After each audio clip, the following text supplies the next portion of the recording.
Olá, vamos a mais uma questão Enem. Enem 2013. Então leiam a questão, pausem o vídeo aí, anotem os dados e vamos resolvê-la. Gente, resumindo aí, nós temos uma parábola, temos aqui um eixo Z e essa parábola ela girou em torno desse eixo, formando então essa taça. Só que essa parábola ela tangencia o eixo X nesse ponto V, que é o vértice da parábola. Ele está querendo saber a altura do líquido na taça. Só que a altura do líquido aqui coincide com o C da minha função, tá? Então, vamos, a partir desses dados, chegar ao valor de C. Mas qual é a informação que este gráfico está passando para a gente? Se vocês olharem direitinho, a parábola só tem um ponto de contato com o eixo X. Então, ele está falando para a gente que a parábola é tangente ao eixo X. Qual é a condição para a parábola ser tangente ao eixo X? A condição é que o delta tem que ser zero. Mas o que é o delta? Delta é b ao quadrado menos 4 vezes a vezes c.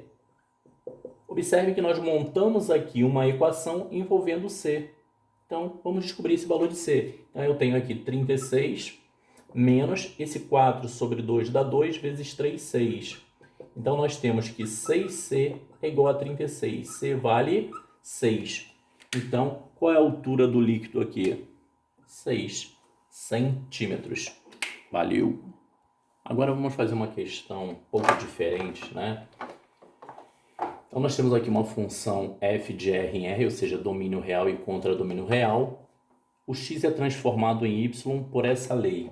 Então, ele está dizendo que f de x é x ao quadrado mais x menos 2.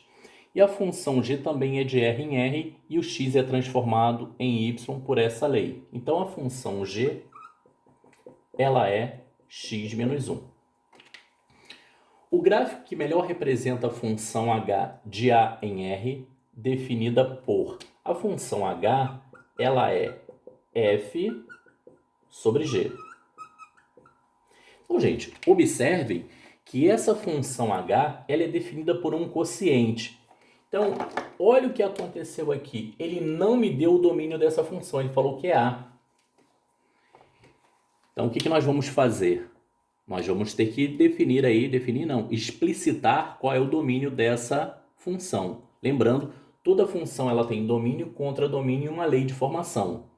Quando o domínio está implícito, nós devemos explicitá-lo de que maneira?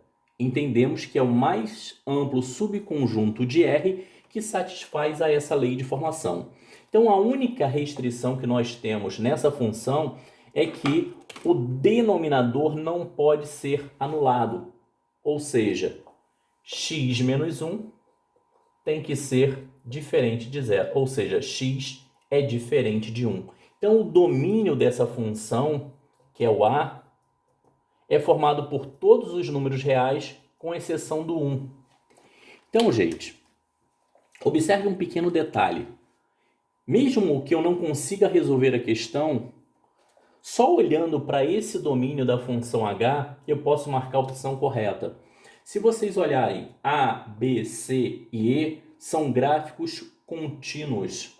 O único gráfico que tem uma descontinuidade é o da letra D, que é justamente aqui, olha. Essa função h, ela não está definida para x igual a 1. Então, significa o quê? Que na direção aqui do 1 não pode ter ponto. Então, há uma descontinuidade no gráfico em relação a x igual a 1. Beleza? Só com essa informação eu poderia marcar a opção correta. Só que nós vamos resolver a questão.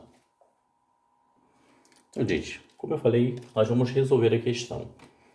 Para resolver isso daqui, nós vamos utilizar essa ideia, né, da forma fatorada. Mas como essa forma fatorada é a, que é o coeficiente de x ao quadrado, né, que no caso aqui é 1, x menos um dos zeros, que multiplica x menos o outro zero. Já adiantei aqui, os zeros dessa função, eles são menos 2 e 1. Então, se eu faço x menos menos 2, vai dar x mais 2. E x menos o outro zero, x menos 1. Isso tudo sobre x menos 1. Fazendo a simplificação aqui, olha, o que sobrou? A nossa função h, ela é x mais 2, ou seja, a função h ela é uma função afim. Se considerarmos uma função afim na sua origem, ou seja, uma função de R em R, o gráfico será uma reta, tá?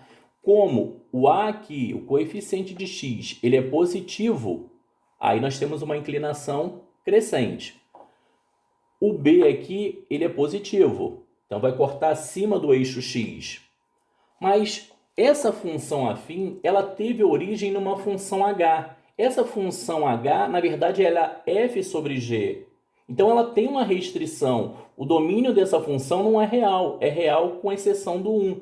Então, ao invés de termos uma reta, nós teremos ali uma interrupção, uma descontinuidade no gráfico. Mas observem, crescente corta o eixo y em 2, tá certo? Descontínuo aqui no x igual a 1. Então, a opção correta é a letra D. Se não fosse essa questão de descontinuidade, a resposta seria a letra A. Valeu, galera!